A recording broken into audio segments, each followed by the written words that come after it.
Монгол үндэстэн бол мартан үндэстэн юм. Тэд морин нуруунд дээр төрж, морин нуруунд дээр өсөж, цаашилбал морин нуруунд дээр үхдэг билээ. Чингис хаан бол морин нуруунд дээр мундаг их төр цогцолсон богд эзэн. Тэр ахтын туура илдэс илмээрээ Монголын тал нутгийг нэгтгэсэн төдийгүй Алтан улсын нийслэгч эзэлсэн билээ. Энэ их үйлийг бүтээхдээ тэр улс төр цэрэг даана ялгагдсан эрдэмээсээ гадна урт удаан дайн тулалдаан боловсрсон ахтын нуруунд дээр амьдардаг ад биш зөрөгт хувилгаан зэрэгтэй түшсэн гэлтэй.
Хорин нэг дугаар анги.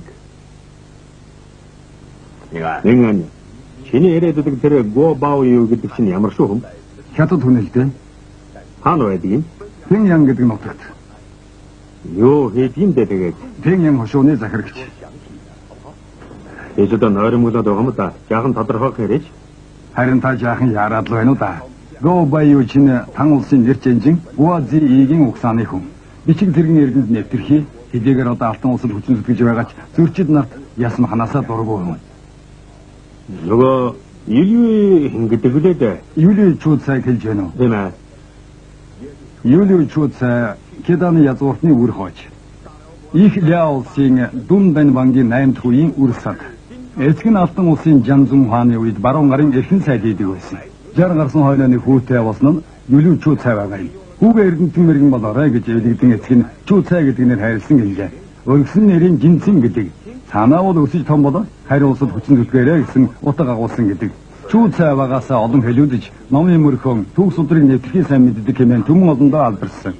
Бас зурхай газар зүй цаг тооны бичиг зохиох тоо бодлого бурхны сургаал ангаах ухаан одон орон зэргийн сайтар судалсан гэсэн. Өхвөл оттойгоо хамт өгч, зэхвэл оттойгоо хамт зэхий. Ганц захам ухрахгүй. Өгөл хоттойгоо хамт өгч, зэхвэл хоттойгоо хамт зэхий. Ганц захам ухрахгүй. Дараад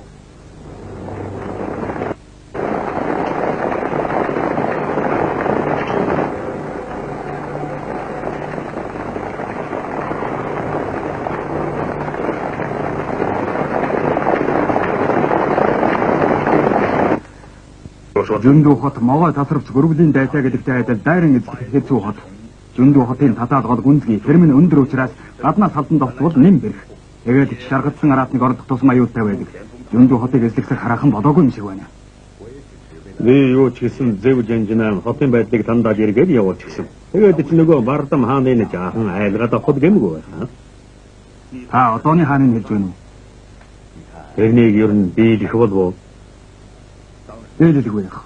Та өөрөө цэргийн эрдэмд оройгүй. Бас олон баатар жанжинтай юм чинь таны өөдөөс харгалдах тайсан байхгүй гэхэд бараг болно.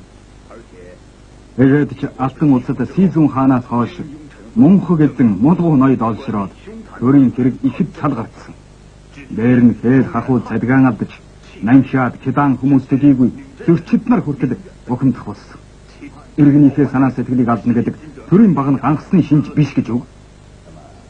Тэгвэл би хятад нутгийг эзэлж болох нэ дээ. Багтахгүй зөв хөтлөх. Энд чи юу гэсэн үг? Юу юм нар дэрэгдэн сэтгэлийг өөртөө татчих явах хэрэгтэй. Тэгж чадвал дэлхийд төржгэрэн таних гэсэн үг. Хоёрт зүүн өмнөд хязгаарыг эзлээд сүм улстай хамтран алтан усыг дайлах хэрэгтэй. Эхлээд зүүн өмнөдийг эзлээд дараа нь сүм улстай хамсан алтан ус руу байх болж байна. Тийм ээ. Зүүн өмнөд нутагт Фанжу гэдэг эрдэнэ зоргоор надарсан нэг хүн байдаг. Ийм болохоор та юуны өмнө зүүн өмнөд хязгаарыг эзлэн авах хэрэгтэй. Тэгээд сүм улстай хавсарвал алтан улс таны хатгад өөрөө ороод ирнэ. Зүйтэй. Энэ чинь боломжийн санаа байна. Яад өнгийн хойгон зөрчил нарын улс гэрэн үүсгэсэн уугууд нутаг. Хэрвээ шүндэг дайны эсхүүгээр яад унаас цэргийн нэмэлт хүч ирвэл хаан эзэн та 10 өрөөсөн хавчигдан пүүлийн хүнд байдал орж болдошгүй. Ийм болохоор даруй хүн цэрэг хөдлөж яад уныг эзлэх хэрэгтэй. Чи тун зөв санаа хэллээ. Мохолай. Чи даруй хүн цэрэг аваад яад ун гэжлэн авах тун. Мин анжинжин. Намын хүнийг гар урчуудаас авгүй эрхэм гэж зөв хэлжээ.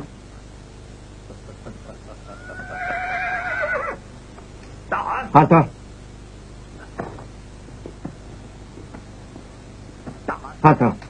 Ваа янган бидний өдөөс удалгасан бүх шиг эсэргүүтээд байхад бидэнд яагаад цэргийн тусан жилгээсэнгүй? Чи тэгээд ухраа юу? Тийм ээ. Ухрахаас өөр аргагүй боллоо. Суухтун. Суугаад ноён гуавгийн хэлхийг сонс. Эрхэм сайд нараа Ван Янган жанжин дөнгөж сая татаруудыг зөндөө хотоо сон зайлуулжээ. Айн эргэснээс хойш Тэмүүжин ялж байгаа манай анхны зөрчил жанжин энэ хүү юм. Тэгээд би энэ жанжиныхаа ялалтыг тэмдэглэж байгаа болохоор та бүхэн урд хондогтойгоо тогтооно.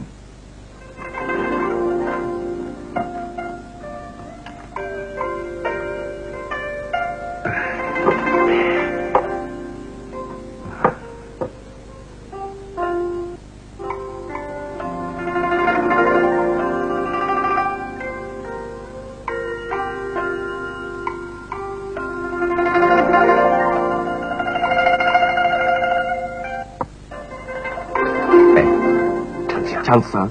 Та яагаад сархад зогсохгүй вэ? Улсын заяагийн уруудад байхад хаан эзэн дуу гэж үүсгэж байгаа нь таарна гэж юу?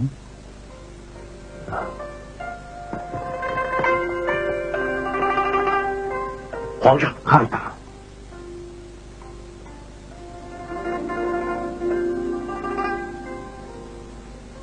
Явцгаа.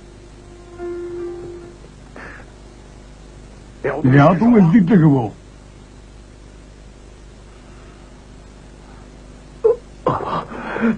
Чансан минь. Одоо хүмүүс явуулж яад ун эргүүлж явах хэрэгтэй. Хурдан явуулж Тэмүүжинтэй найрамдрын гэрээ байгуул яг гэж хэл.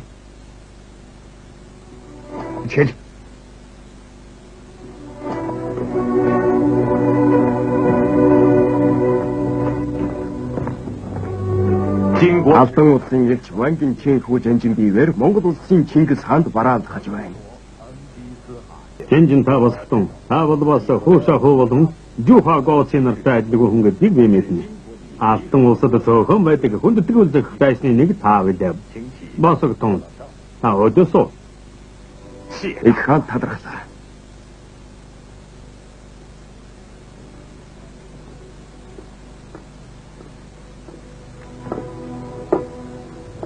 Суудлаа өгсөнд баярлалаа. Би угна найрамдах талаар 3 та ээлжиж байсан боловч өнөөдөр Вангийн Чинхүү жанжин та өөрийн биеэр мордон ирж байгаа нь сайхан мэдээ дуулах гэснээс айлхгүй хаа. Манай төрийн 100 төшмөл хэлэлцээд хаан эзэн сойрхон батлаад их Монгол улстай үрдийн найрамдалт сайхан харилцаа тогтооё гэж шийдлээ. Ингэж нэг хариу сонсдог байжээ. Манай дүүчид нар газараар явахтан жууц дээр хөлөгдөд удаж хин. Тэгэд ажлаа мороор амжуулдаг монголчууд бидэн шиг хурдан хөдөлж өгөхгүй удаад байжээ дээ. Алтан улс өргөн уулам нутагтай болохоор сайтар нэгтлэн судлахаас өөр арга байсангүй. Манай алтан улсын цэрэг ахтай хүчтэй байхад би эвийн гэрээнээс татгалзаж байсан удаатай. Тэрнээс 3 жилийн дараа танай хүч чадалд оройтож манай цэрэг 100,000-аас 700,000 утсан өссөн хонь би өөрөө санаачсан эвийн гэрээ байгуулах ихэд та нар зөвшөөрөхгүйг эрхүү санаж байгаа байдгүй. Одоо ингэж яваач нь арга сам хэрэглэсэн муулсан агуулдаг байц. Олны үг ороо босгоо байдаг шүү дээ. Үнэндээ бол бид та нараас залхсан.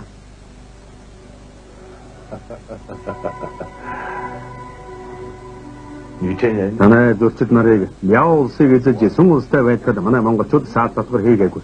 Гэтэл танай Сизун хаан ямар ч учир шалтгаангүйгээр манай өвөг дээдсийг хорон цаазаж байсан удаатай. Бас тэгээд байнга биднээс аль болчоор авч 3 жил тутамд их зэрэг илгээж идэр зэрэг монгол ирчүүдийг баривчлан хороодог байсан. Эрж байтугай танай Гэвэн Юм жи аль болчоорын эдвараа хөргөж очсон намайг модон ичгэд хадахыг завдаж байсан. Ээн чин бидний хэтэрхий басамжиж доромжиж байсны нэгэдэр.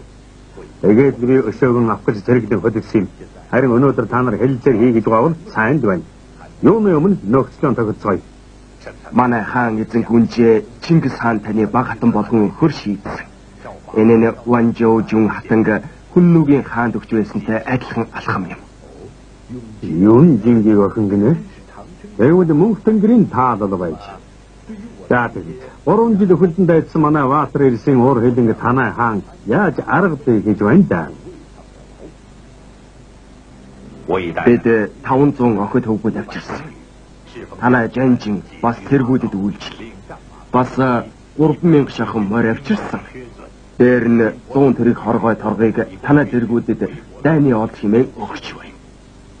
Албаны хэрэгч яг амархан явуулж болно.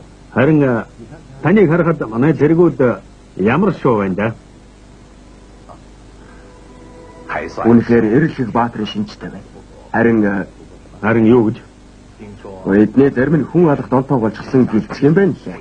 Манайд тийм яргачин хэрэггүй. Зэвсгийн хүчээр хүнийг хөнөөж болно. Харин бусдыг дагуулж чадахгүй шүү дээ. Миний дэргэд одоо 90 буха мянган жанжин зогсож байна. Эд урд нь бүгдээр нь танай алтан улсын төлөө зүтгэж явсан улс. Харин одоо миний эрдэнэ чадлыг шүтэн надад зүтгэж байна. Яагаад инег вэ? Эдэн дунд ганц зөрчид хүн байхгүй байгаа учраас баярлаад инээж байна л та. Хэдэн нанхиат нар удам содраараа хятуулж байсан мартаагүй.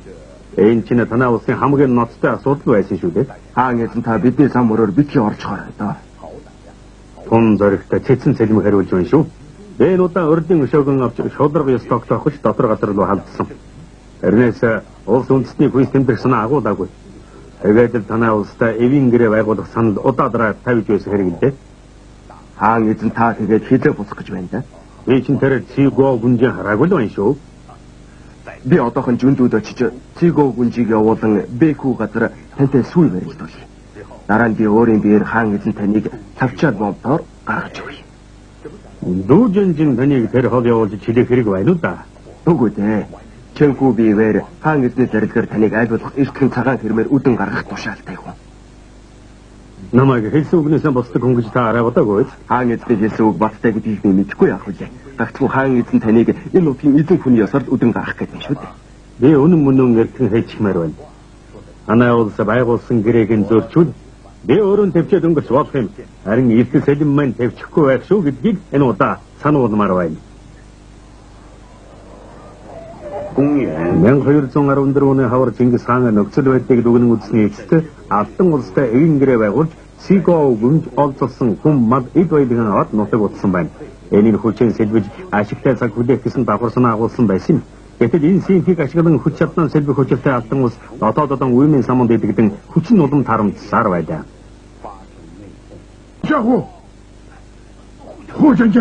Хөөжанжа би чамд хэдэж муу юм хийж байгаагүй. Цаазаараа хуулах гэж байх чинь би л олон сайд нарын өмнө чамайг аварч байсан шүү дээ. Туусыг усаар хариулж яаж болох юм бэ? Хөөжанжа.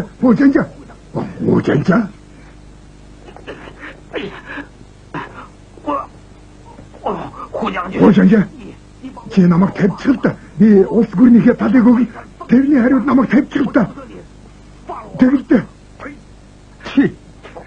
Нотог дэвсгэрийн талыг монголчуудад алдчихад юугаа хөвднэ чи? Хэрвээ чам шиг эрдэм чадалгүй сул дорой амтэн хаан ширээнд байгаад байх юм бол их алтан улсын ард иргэд удахгүй оршуулах газаргүй болно. Өмнө наадах цаадахыг ойлгодог бол өөрөө өвхлээ хүлээгээд наанаа хэвдэж бай. Эгсэн дахь яах вэ? Бас ч гэж агуудагийн урхаач гэж харж үзэж болох юм. Хуушааху. Харсамун хулгай. Чи сонсож бай. Анхнаасаа би Түүшангийн холч үгэнд орж байсан бол өнөөдөр юу боллоо гэж толгоогоо хөөцгөлээ. Ихтэй чи ч гэсэн сайн үзэхгүй байлгүй дээ.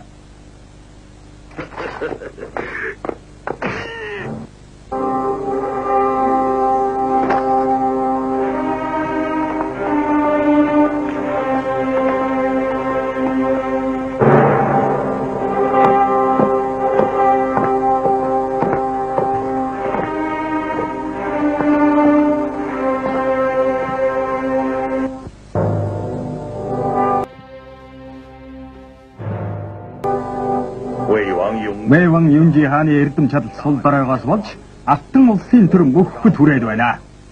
Уушаахуу бивэр ирэх гайг зайлуулах үүднээс тэрнийг хаан ширээнээс нь авч аялаа.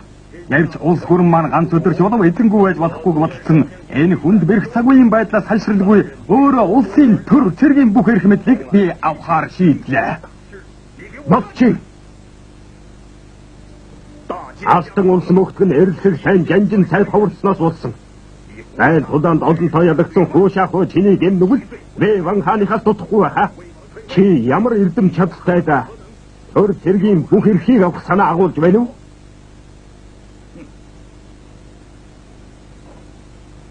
Тэнгэрийн хүү Монхог болвоос ухаан жанжин мэрэгэн сайд нар эрдэм чадлаа харуулах боломж ховор байдгийн. Тийм болохоор тэр олон жанжин цэргийн амнаас хохирсон гагц Вэвангаас болсон хэрэг. Чи битгий дэми чагч. Баруун нийслэлийг хамгаалж байхдаа чи байлдалгүй оргож зугтсан.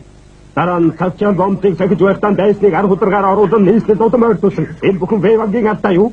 За нэг минь. Эртний үг нь хийсэн гэмээр нуухгүй байх нь их эрдэм гэдэг баха. Хуушаахуу мөнхөг эзнийг авчирснаар Баатар нэрээ төмөн үедээ дурсах болно гэдгийг санаж яв. Хаан эзнээ хөнөөгд хар санаа агуулсан хуушаахуу мянган ондоо муу нэртэйгээр үлдэх байлгүй.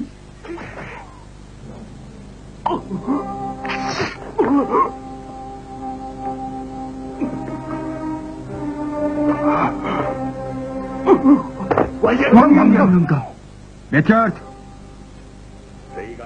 Энэ Вэван хамгаалan миний эсрэг үг хэл гаргана. Тэр хүн эцэг ийм болно гэдгийг санд. Наад хаан чирж гаргаад 3 өдөр наранд ижирүүл.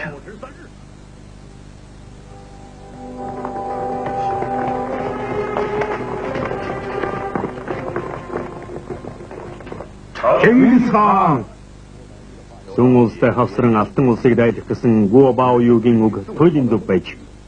Энэ удаа Сүн улсад та нарын очдгийн гол зорилго гэвэл Сүн улсаар Алтан улсын өмнөд хил хязгаарыг туйл гэж байхад оршин. Тэгсэн цагт Алтан улстай байхад бид намар байна. Мэдээ.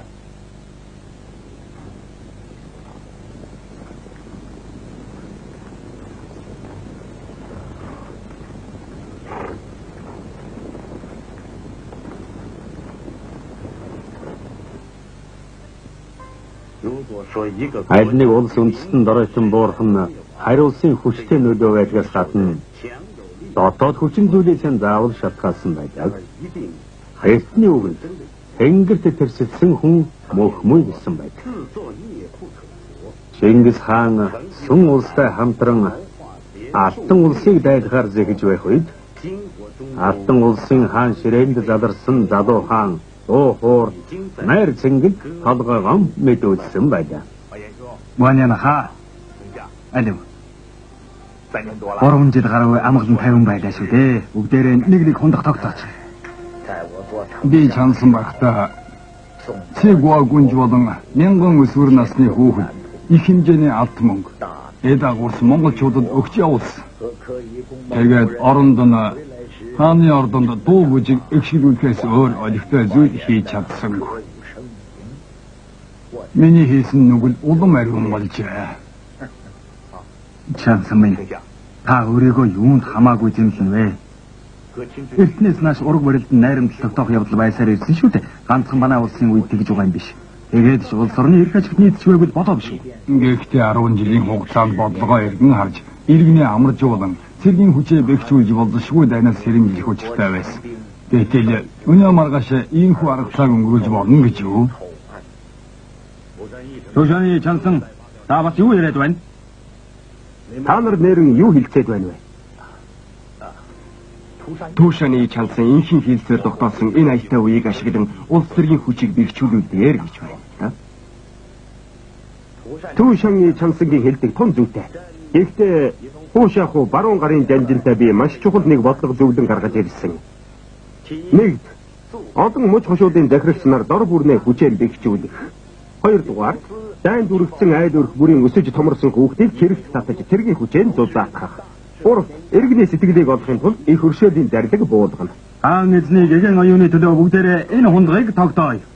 Хамгийн гол нь нийслэлдээ жүндүгээс бян газар руу нүүлгэж. Тэгээд шар мөрнө ашиглан монголчуудтай нэгийгэн үзэж тулалдах болно да. Хаан эзний ухаалаг мэрэгэн бодлогын төлөө. Хаанта. нийслэлд яасан ч үргэлж болохгүй шүү.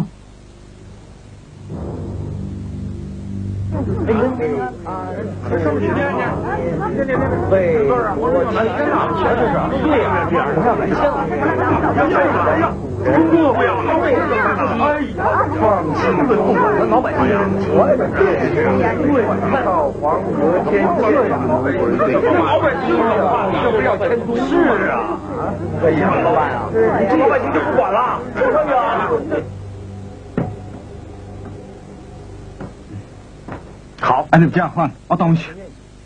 За. Хаан эзэнтэй татарууд умар зүгээс довтолж улс оронд аюул тулгараад байхад хаан эзнээс ахуулаад энгийн иргэд хүртэл нэгэн санаатай байх аваад аюулыг гэтлэн давж болмоо. Хаан эзэн та ард иргэдэн отон нийслэл хотыг нүүлгэн гэдэг чинь эргэн бидний санааг алдагдуулж байна. Хэрвээ тэгэн гэвэл алтан улсын мөхөд өдөр хоногоор хэмжигдэх вэ за. Өчирхэг дайсан хойно байхад нийслэлийн ухраагаад дайсантайгаа юуны төлөө тулалдан тэмцэх болж байна уу? Зөндөө хамгаалахгүй бол умар зутаг алдагдаж өвгийн сүм төрийн голомт өвгөрч ухаарах болно. Бид мэтийн ард иргэд газар нутгийн алдаж төвчгүй учраас хаан эзэн та ирэхгүй нэгийг эргцүүлэн бодож гаргасан дарилгаан буцаан авна уу? Зөндөөгээ хамгаалan үлдвэл улс орон төмөн олны минь зол буюу. Зөвтэй, жаахан. Одон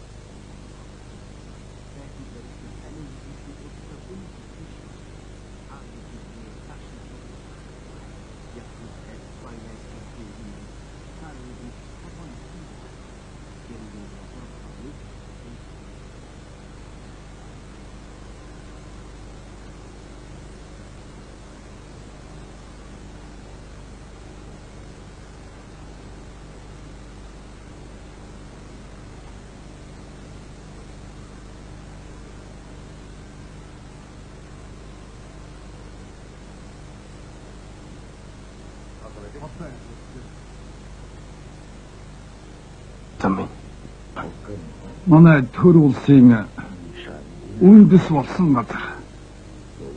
Уулан далай тулсан тогтцтой болохоор байгалийн хамгаалалт цаад ихтэй.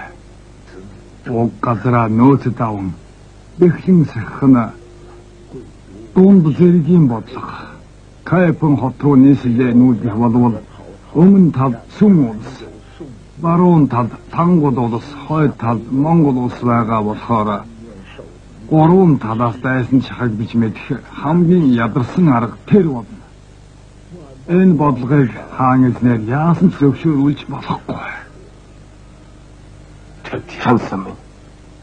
Бид хийчих болно. Миний чандрыг нийслэлийн хүйнэн фуд оршуулаарай. Битгий гашуудаа би та нараас илүү азтай хүн. Яагаад гэвэл улс орныхоо мөхийг үзэлгүй нүд алих холтой байжээ. Энэс илүү азавшан гэж юу ах.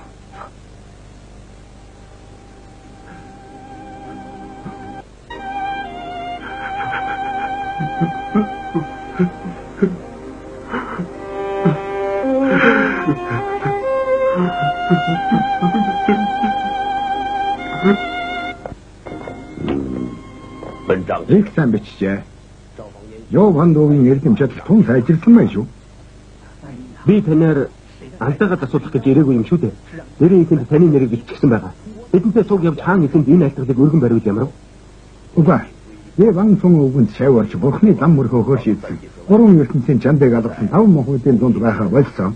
Чүү цаахаа. Бэ Вадмөрийг хөөж Сүм Ён гэдэг сахилын нэртэй болсон. Улс орондоо ийм аюул тулгараад байгаа та энд мацаг болж судралт суух гэж юу? Очир дээр чанараа шиг бурхан тэр хүмүүжин энд ирүүлэхгүй торгож дөнгөн гэж үү дээ. Бурхан өшөг. Ялууч үзээ. Таач мөн аим хаант юм да.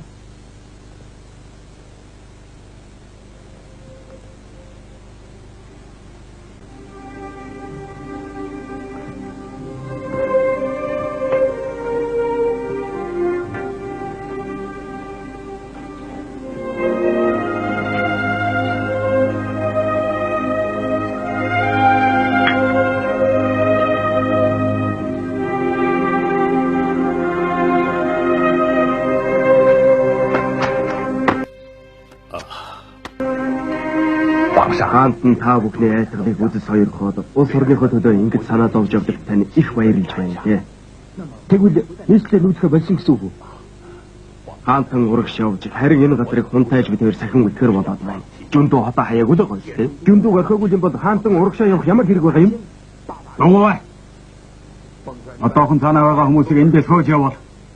Өөрөөрөө гарахгүй гэвэл манай цэргүүд Монголын цэргийг дийлдгүй мал та хэдийг дөнгөжтэй байлгүй. Та ямар амар зүрхтэй хүн бэ? Бид хаанд айлтгал өрөхөөс айгаагүй юм чинь өгөхөөс бас айхгүй шүү. Мэдв үү? Их хүмүүс хайван байцгаа. Бүгдээрээ улс орныхоо төлөө зүтгэж явах хүмүүсөөч хоорондоо марах хэрэг юу вэ? Жоо фамин. Энэ хэдийг нэгэд огчсон болохоор одоо өөрчлөх аргагүй. Та бүхэн дээдсийн зэрлэгийг хүндэтгэн таа. Улс орноо мөхсөхийг дуугүй хүчээр хараад суух гэж юу? Та бүхний их шурмын сэтгэлийг би өнөө хүндэтгэн үзэж байна. Дорд би жүндүүг сахин хамгаалж үлдэхэр болсон болохоор та нарыг хичээнгүйлэн тусах гэдэгт найдаж байна. Хэрв та бүхнийг хамтд нь шийдэхээр болвол би өгөхөөс айхгүй гэдгээ хэлсэн шүү дээ. Бидний өгөх энд хамаагүй. Ганцхан төр улс минь оршин тогтнож түмэн олон амгалан байх нь чухал байна. Түүшангийн чансан нийслэлийг нүүлэхгүй гэж улайран зүтгэхэд би энэ дордож улмаар нас нүгдсэн. Бэдэмэтний ингэж бие гаргуунд нь гаргаад байвал жүндүүг хэм маань хамгаалах болж байна. Чин хүй би бодлоо л хэлж байна. Жүндүү хотын 100 түмэн хүнийг хөх тэнгэр толдон харж байгаа. Явцгаая.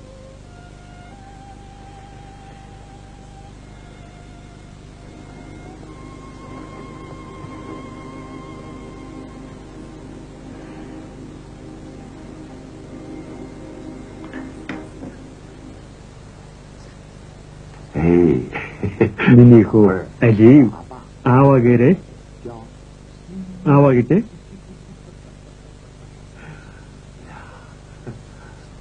Удан аавын хүүчин Баатрийн шинжтэй бахимч хэрэг юм гэж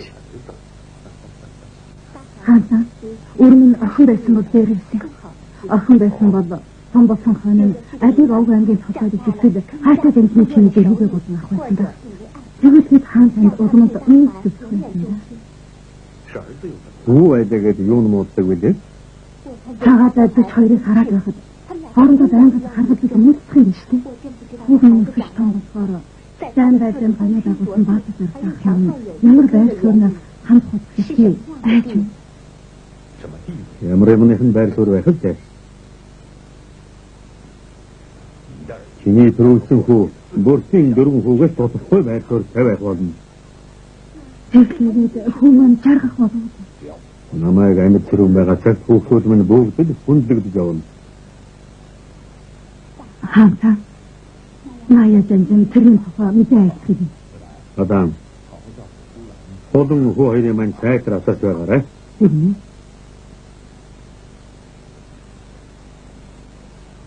Хаанта хүүдээ ямар нэг хайрх вэ? Хөлөгжин гээдэ. Хаанта. Түмэл рүү явуулсан манай энэсийн нийс нарыг алтан улсын барьцаадад авчиж. Алтан улсын хаан ямар аимшиггүй дөрөгтэй болчихов. Алтан улсын нийслэлээ нандин дөө нүүлгсэн юм. Энэ хоёр шалтгаан чинь хангалттай. Би их цэлмэрэн тэрнийг сургаад өгье. Чингис хаан надад итгэлгүй хандсан хүний тус уурсах учиртай.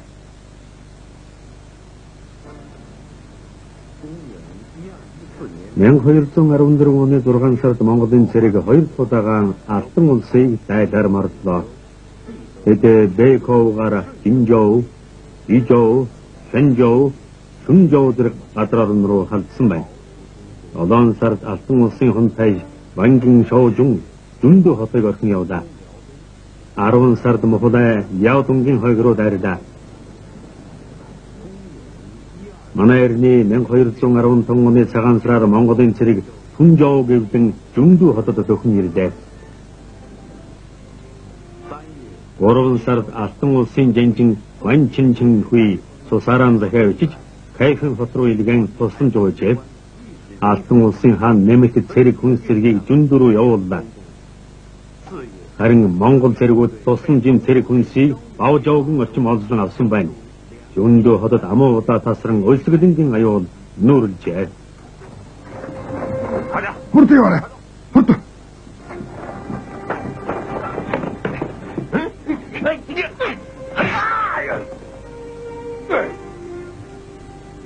Манган чансан хотыг сах их хэргийг хилдэж байгаа гэж дуулсан юм байна. Ийм болохоор би нэг байдгааны хамарыг авчихлаа. Алив. Үгсэн ч өдөн чөтгөр болохгүй юм шүү. Идэх.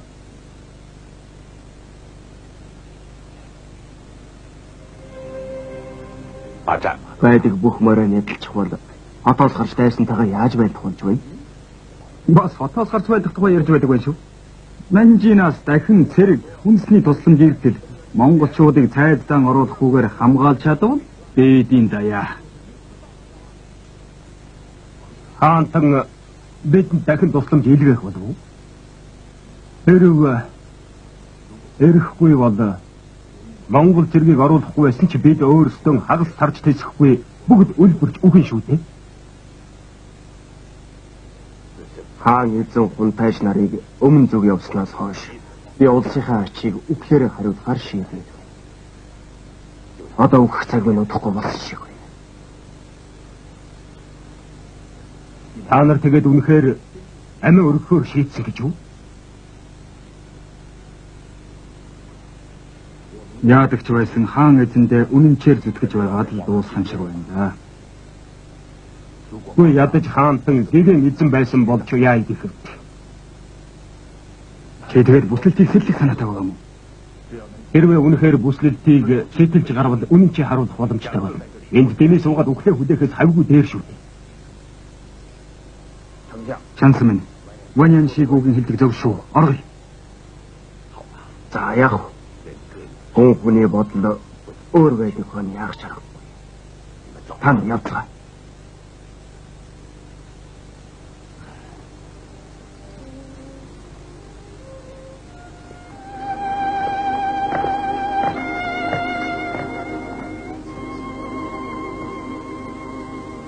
Бая. Наашилда. Чансан минь. Хотын дөрвөн хаалгыг онгойлох гэж цэргүүдэд тушаагдав. Юмуучин эсрэгүүцэл үзүүлээгүй хотын ардар гэдгийг аж хороолох юм бэ. Чансан минь гоо эн чинь Чийж гэсэн юм. та тэгээд яах вэ? Би эзний хишгийг хүрдэжсэн болохоор эцсийн тусал тусаа зориуллаа.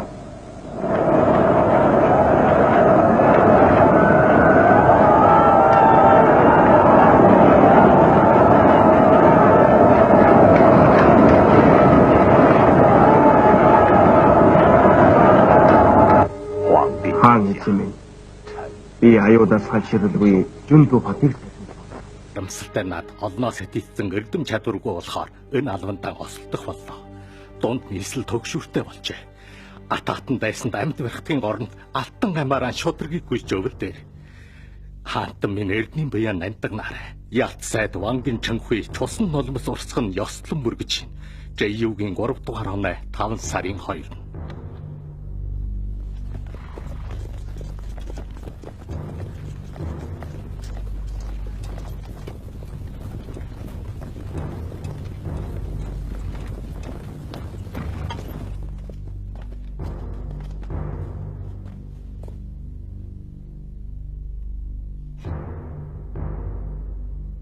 Хортой ярих уучгачаа.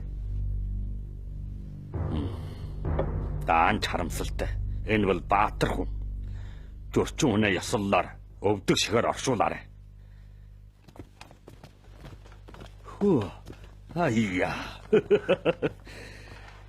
Ястай шин сони юмнууд байна да. Алтан улсын хаан үнээр жаргаж чаднаа. Хай. Төчхөм яг бодж олсон юм бол да. Үнээр харамсалтай. Энэ хааны ордон манай аяны ордон шиг өхрөө чирэл болдог байсан бол ямар сайхан бай. Харин штэ. Хай. Ордныг аваад явж болохгүй гэсэн доосрох хэдий зүйлийн зөөж болсон байгаа үстэй. Сайн гэсэн бүхнийг нэг л үлдээхгүй бүгдийн таг нутг руу аваад яв. Зүйтэй. Хааны ордны хамаагийн төрөнгийн зөөгд явах хэрэгтэй. Хаантаа Дүндүүгийн улсын санг хамгаалсан давчлаа. Бүх эд зүйлсийг удахгүй морин тэргэнд ачаална. Нөгөө Юли Чицэг олсон уу? Би хойноос хүн явуулсан боловч хаашаа явсныг мэдэх хүн алга. Чи 500 морьтон аваад гэр орнын сайтар сахин хамгаал. Мэдлээ. Тэр Юли Чицэг гэдэг чинь их зантай юм да. Нарийн ямар байлдаж чадахгүй тэрүүгээр яадны. Хэрэгтэй хэрэггүйг нь уулзж байж л мэдээ. Хэрэггүй амтан байвал алхад оройтхгүй л дээ. Тийм ээ. Надад зүтгэхгүй гэвэл цааш нь харуулчихна.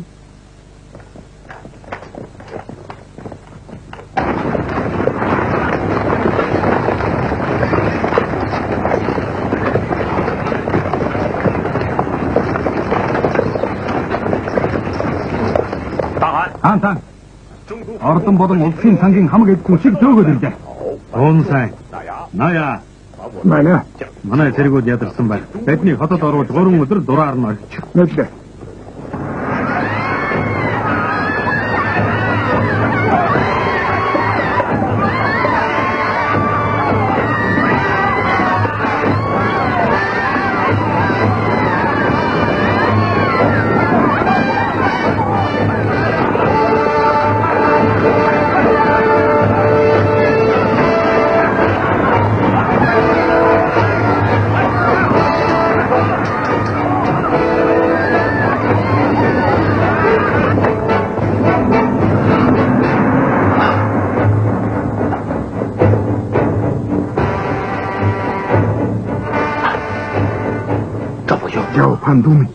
Пандумын. Амаа ийгүүчих гэдэг чинь яаж байгаа юм бэ? Яаж байгаа юм бэ? Өмнө. Та өөрөө 3 ертөнцийн чанад очив. 5 мохуудын дунд оршихгүй гэд байсан биш үү?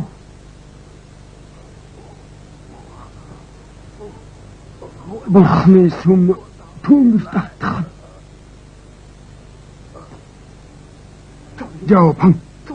Жаопан, Дүмэн.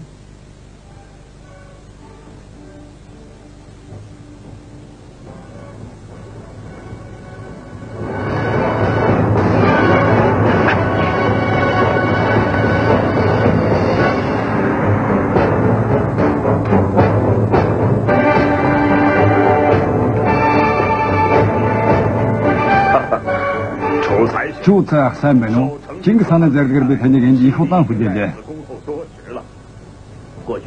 Шамшиг эрдэн чадлан хэдийдсэн үн Чингис хаан зүтгэж байхад Монгол зэрэг энэрх журамтай байна хаа гэж бодсон юм. Та нар зэргүүдэн удгаач дээрэмчин алуурчин болгожээ. Чууцаах ам хэлний гай гэж байдгийн шүү. Чингис хаан надад уулзъя гэсэн гээдтэй. Тэгвэл намайг тэр хаантайгаа уулзуулаад. Чууцаах хэрвээ та ингэж хэлэх гэж байгаа бол хаантантай уулзаагүй нэр байх. Намайг алчхан гэхээс айгаа юу? Би хоосон чанарт итгэж өхөл амьдралыг юм чинээ тоохоо байсан. Явцгаая. Бүгдээрээ Чингис хаантай очиж уулзъя.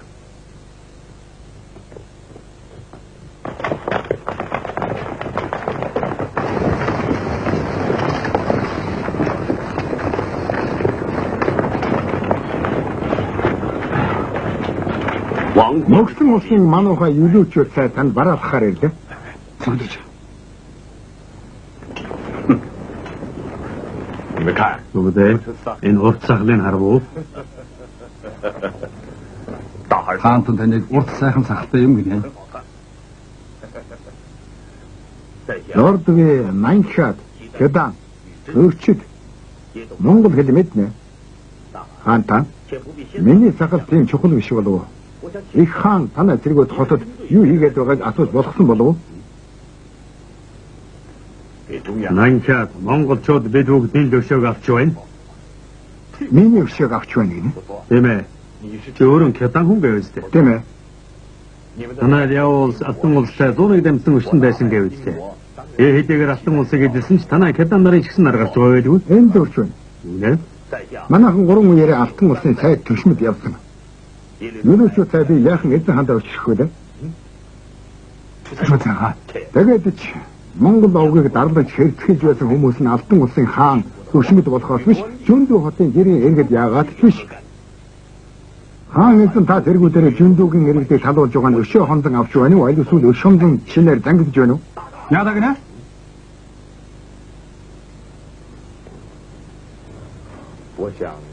Чи миний баруун гар байж эргэлдсэн асуултанд минь хариулж, мартсан зүйлийг минь сануулж явахыг зөвчөөргөө. Тухайлбал ямар асуудал? Хэрвээ танд дутуугаан яаж нөхөх? Юу дээрэмж тавхыг сануулах дээр бол дордгүй чадахгүй, зориглохгүй, хөдлөхгүй л болов. Үхсэн дутаа юу? Тэмүүжин, та намайг яаж ялах гэж байна? Чи тэгээд надад зүтгэх үнэхээр дургүй байгаа юм байна те. Сайн шүү, модон олж суудаг. Сайн төшмөл элний сонгон үйлчилдэг гэсэн үг байдгийг. Би таны гэгэн эзэн мөн эсхийг мэдэхгүй байна. Гэхдээ саяын үйлдэлээс харуул хариг сэзэн гэлтэй. Тийм болохоор би танд зүтгэж чадахгүй нэ. Тугайч. Хүн байна уу? Байна. Хаантан тогтсон. Одоо хүн ич давхрын бүх Монгол зэргийг зөндөө хотоос гарахыг тушаа. Мэдээ. Зааварцах та. Чи үнэн үглээ чигс бодолтой хүн байна. Би чиний хүн чанар зоригийг хүндэтгэн үзлээ. Чи одоо надад зүтгэхэд байна уу? Нэгэн үеийн баатар эзэнд өчүүхэн хүчээ өргөнө гэдэг. Юулууч сайн миний 3 төрөл төгөө ховхон завшаан бүүзээ.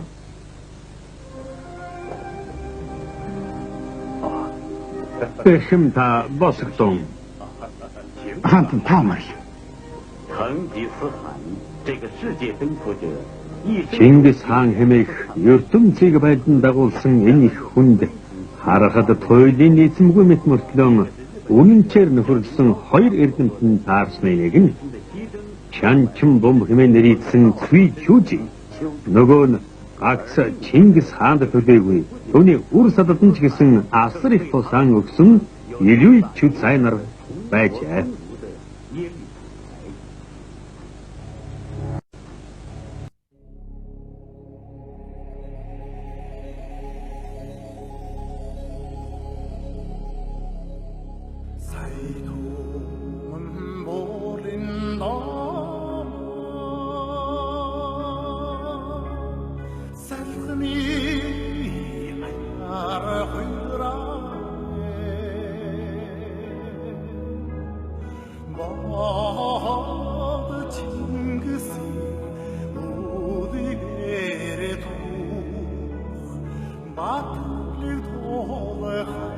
Hila